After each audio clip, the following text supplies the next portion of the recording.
आज हम टॉपिक पढ़ते हैं प्रायिकता। प्रायिकता में सबसे पहले हम लेते हैं ताश। प्रायिकता में ताश। ताश में पत्ते होते हैं 4 रंग के। ताश में पत्ते होते हैं 4 रंग के। जैसे पहला पत्ता हुक्म, दूसरा चिड़ी का चिड़ी, और तीसरा पान, और चौथा ईंट। यानी हुक्म में टोटल पत्ते होते हैं हमारे 52। टोटल पत्ते होते हैं 52। 4 प्रकार के होते हैं हुक्म, चिड़ी, पान और ईंट। हुक्म के टोटल पत्ता होते हैं 13, और चिड़ी के भी कितने होते हैं 13, ऐसे पान के भी 13 और ईंट के भी 13। यानी सबके 13-13 पत्ते होते हैं। लेकिन हुक्म और चिड़ी दोनों का रंग होता है काला। हुक्म और चिड़ी का रंग कैसा होता है? काला। इसी प्रकार पान और ईंट का रंग लाल होता है। कौन सा रंग होता है? लाल। अब आपसे सवाल ऐसे पूछेगा, ताश के 52 पत्तों में से याद रखता एक पत्ता निकाला जाए तो हुक्म का पत्ता आने की प्रायिकता क्या होगी?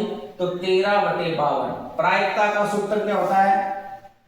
प्रायिकता बराबर होता है अनुकूल परिणाम, अनुकूल या संभावित, दोनों शब्द लिख सकते हैं। अनुकूल या संभावित परिणाम, और नीचे बटे में होता है कुल परिणाम। कुल परिणाम यह होता है प्रायिकता का सूत्र। अनुकूल या संभावित परिणाम बटे कुल परिणाम। ताश के 52 पत्तों में एक पत्ता चिड़ी का आने की, तब भी क्या आएगा? 13/52। ताश के 52 पत्तों में एक पत्ता पान का आने की, तब भी 13/52। 13/52 यानी 13 और 52। 13 52, 13 एकम 13, 13 चौकू 52। तो प्रायिकता कितनी हो जाएगी आपकी? 1/4। चारों में से किसी एक का नाम लेके पूछे तो 13/52 यानी 1/4। इनमें से देखो, जैसे अब 13 तो ये और 13 ये, तो काले रंग के टोटल पत्ते कितने हो जाएंगे आपके? 26। इसी प्रकार लाल रंग के पत्ते टोटल कितने हो जाएंगे आपके? 26। अब सवाल कैसे बनेगा? ताश के 52 पत्तों में एक पत्ता निकाला जाए तो वो काला आने की प्रायिकता क्या होगी? काला पूछा उसने, तो काले रंग के टोटल पत्ते कितने होते हैं? 26। टोटल पत्ते कितने होते हैं? तो संभावित परिणाम हो गया 26 और कुल परिणाम कितना है? 52। तो 26 एकम 26, 26 दूनी 52। अगर काले पत्ते का पूछे, कुल काले पत्तों में से, तो 26/52। इसी प्रकार जैसे आपसे पूछे ताश के 52 पत्तों में एक पत्ता लाल रंग का आने की प्रायिकता क्या होगी? तब भी क्या आएगा आपका? 26/52। 26/52। तो इस प्रकार से ये पत्तों में से आपसे पूछे, कोई सा भी पूछे, हुक्म का आने की पूछे 13/52, चिड़ी का पूछे तो 13/52, पान का पूछे 13/52, ईंट का पूछे 13/52, काला रंग का पूछे 26/52 और लाल का रंग का पूछे तो 26/52। अब आपसे पूछे जैसे तस्वीर वाले पत्ते, तस्वीर वाले, या इसको बोलते हैं हम ऑनर कार्ड।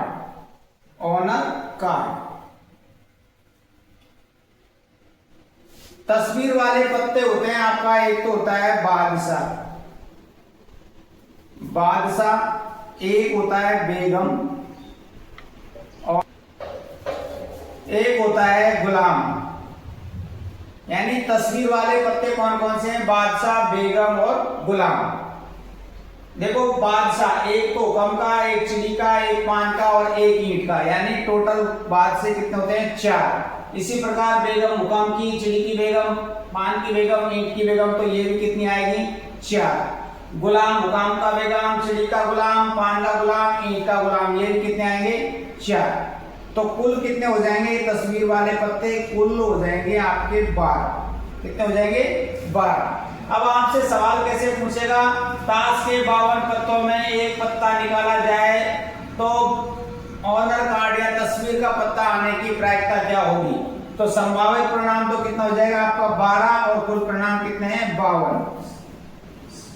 संभावित परिणाम कितना हो गया? 12, और कुल परिणाम कितना है? 52।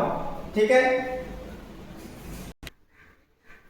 जैसे आपसे सवाल पूछ लिया जाए ताश के 52 पत्तों में एक पत्ता बादशाह आने की प्रायिकता, तो बादशाह कितने हैं 4, तो संभावित परिणाम 4 है, कुल परिणाम कितना होगा 52।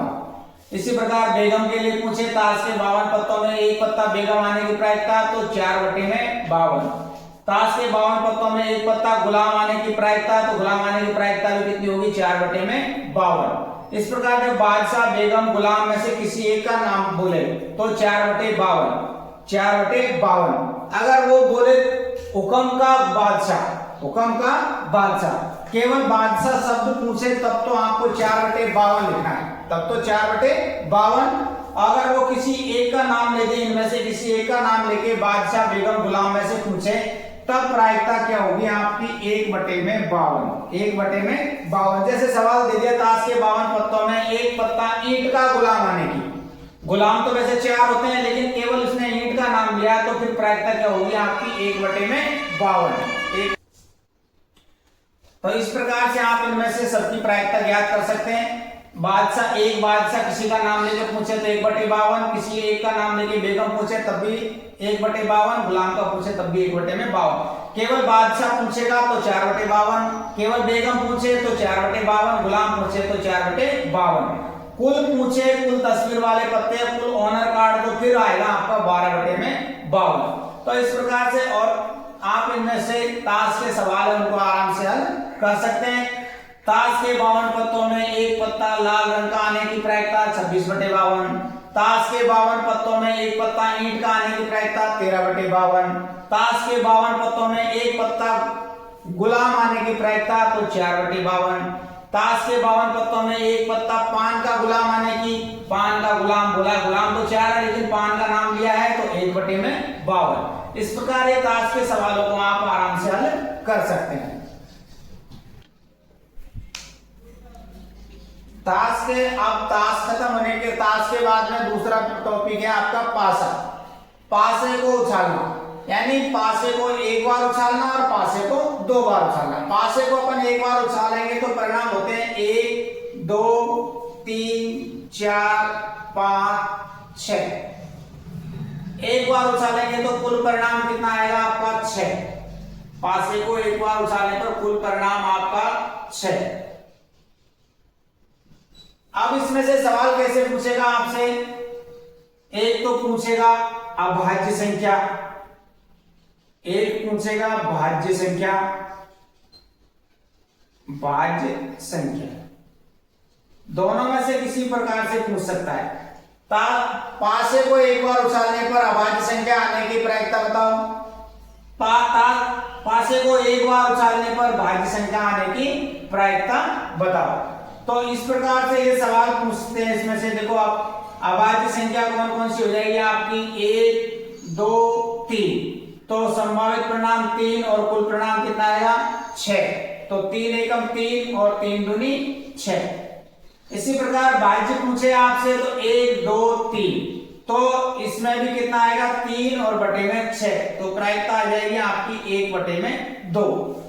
अभाज्य का पूछे तब भी 3/6 और भाज्य का पूछे तब भी 3/6।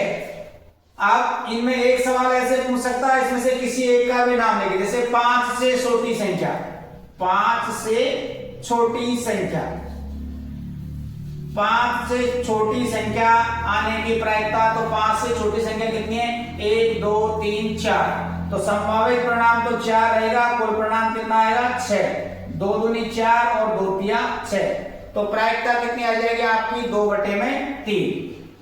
आपसे एक ऐसे भी पूछ सकता है, इसमें से किसी अंक का भी नाम लेके 2 से बड़ी संख्या आने की प्रायिकता, तो 2 से बड़ी संख्या कितनी है 1 2 3 4, तो 4/6। आपसे पूछे 4 से बड़ी संख्या आने की प्रायिकता, पासे को एक बार उछालने पर 4 से बड़ी आने की संख्या, तो 4 से बड़ी संख्या कितनी है 2, तो 2/6। तो पासे को एक बार उछालने पर आपसे इसी प्रकार सवाल पूछेगा भाज्य संख्या या फिर किसी अंक का नाम लेकर उससे बड़ी या उससे छोटी संख्या। तो ये पासे को एक बार उछालने पर इस प्रकार के आपके ये सवाल बनते हैं। अब है पासे को एक बार उछालने वाले हमने पढ़ लिए सवाल। दूसरा है पासे को 2 बार उछालना। पासे को 2 बार उछालने पर देखो क्या परिणाम आते हैं, 1 फिर दोबारा 1 2 3 4 5 और 6।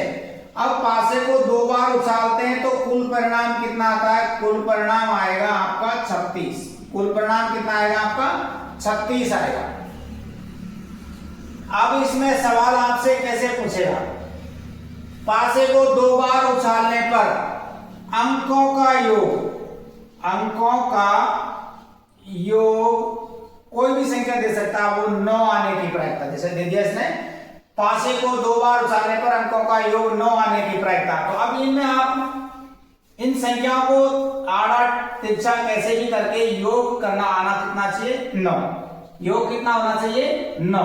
अब देखते हैं अपन, देखो 4 और 5 जोड़ते हैं तो 9 आता है, 1। दूसरा ये 4 और 5 जोड़ेंगे तो जैसे दे दिया पासे को 2 बार उछालने पर अंकों का योग 9, तो हमको इनको जोड़ के देखना है, अंकों को जोड़ने पर 9 कितनी बार आता है? तो 4 और 5 जोड़ने पर 9, 1। फिर ऐसे 5 और 4 जोड़ने पर 2, और अब जैसे 3 और 6 जोड़ेंगे तब भी 9 आ रहा, और ये 3 और 6 जोड़ेंगे तब भी 9।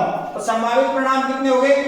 1, 2, 3 और ये 4। तो संभावित परिणाम तो कितना हो गया आपका? 4। और कुल परिणाम कितना है? 36। तो कुल परिणाम कितना आएगा यहाँ पर? 36। 4 एकम 4 और 4 ना 36। तो प्रायिकता कितनी आ जाएगी आपकी? 1/9। अब इन अंकों में से और कोई ऐसा अंक नहीं है जिसको हम जोड़े और 9 आ जाए। हमको देखना है 9 किस किस को जोड़ने पर आ रहा है, केवल वो ध्यान देना है। देखो 4 और 5 9, 4 और 5 9, 3 और 6 9 और 6 और 3 9। तो कुल संभावित परिणाम कितने आ रहे थे हमारे? 4। और कुल परिणाम कितना है? 36। तो इस प्रकार से आपको कोई सा भी अंक दे सकता है वो। जैसे मान लो दूसरा दे दिया इसमें अंकों का योग, अंकों का योग आना चाहिए 10। अंकों का योग कितना आना चाहिए? 10। अब हम जोड़ के देखो, मिला के देखो कौन कौन सी ऐसी संख्या है जिनको आपस में जोड़ने पर 10 प्राप्त हो रहा है। हमको 10 प्राप्त होना चाहिए। अब सबसे पहले तो देखो 5 और 5 जोड़ने पर 10, 1 हो गया। फिर ये जोड़ा हमने 6 और 4 10, फिर 6 और 4 10, और किसी भी संख्या को जोड़ने पर 10 प्राप्त नहीं हो रहा। तो परिणाम कितने हो गए? 1, 2 और 3। तो अब कुल परिणाम कितना आएगा आपका? 3, और संभावित कुल परिणाम तो 36, और संभावित परिणाम कितना है? 3। तो 3 एकम 3, और ये आ गया 1/12। 1/12। इसका का योग जैसे आपसे पूछ लिया, इसमें दे दिया अंकों का योग, अंकों का योग दे दिया मान लो 13, अंकों का योग 13। तो आप इनमें मिला के देखो कोई भी ऐसी संख्या है कि जिनको जोड़ने पर आपस में तिरछा और कैसे भी मिला के 13 आते हैं। तो ऐसी कोई सी भी संख्या नहीं है। देखो 6 और 6 जोड़ने पर जरूर आ रहे हैं हमारे 12। 12 से बड़ी कोई भी अंक इसमें प्राप्त नहीं होता है। तो अंकों का योग इसमें 13 आने की प्रायिकता का मान, संभावित परिणाम कितना है? 0, और कुल परिणाम कितना लिखेंगे हम? 36। तो 13 आने की प्रायिकता क्या होगी फिर आपकी? 0। 13 आने की प्रायिकता क्या होगी? 0। अगर अंकों का योग जैसे 12 दे दे हमको, अंकों का योग, अंकों का योग दिया 12 आने की प्रायिकता ज्ञात करें 12। तो देखो एक जो संख्या ऐसे 6 और 6 को जोड़ने पर 12, तो संभावित परिणाम 1 और कुल परिणाम कितना है? 36। तो संभावित परिणाम कितना है? 36। इस प्रकार पासे को 1 बार उछालने पर और 2 बार उछालने पर इस ऐसे सवाल आपके बनते हैं। इनके अलावा ऐसे और कोई सवाल नहीं है। अंकों का योग कोई भी दे सकता है, इसमें 7 दे सकता है, 8 दे सकता है, 9 10 11 12, लास्ट वो है 12। 12 से बड़ा अंक जोड़ने पर प्राप्त नहीं होता है। 12 से ऊपर वाले जितने भी डिजिट है उनकी प्रायिकता कितनी आएगी आपकी? 0 आएगी, क्योंकि इससे बड़ी संख्या हमारे पास प्राप्त नहीं होती है। लास्ट बड़ी संख्या हमको प्राप्त होती है इसमें 12। तो कोई सा भी हो आपको अंकों का योग, तो आप उसको प्राप्त कर सकते हैं। देख जोड़ के देखना है ऐसे वो संख्या कितनी बार प्राप्त होती है, चाहे वो 6 है, 7 है, 8 है, 9 है, 10 है, 11 कितना भी हो। जैसे 11 का पूछे 5 और 6 11, 5 और 6 11। तो संभावित परिणाम कितने हो गए? 2, और कुल परिणाम कितना रहेगा? 36। इस प्रकार आप पासे को 1 बार और 2 बार उछालने पर सवालों को ज्ञात कर सकते हैं।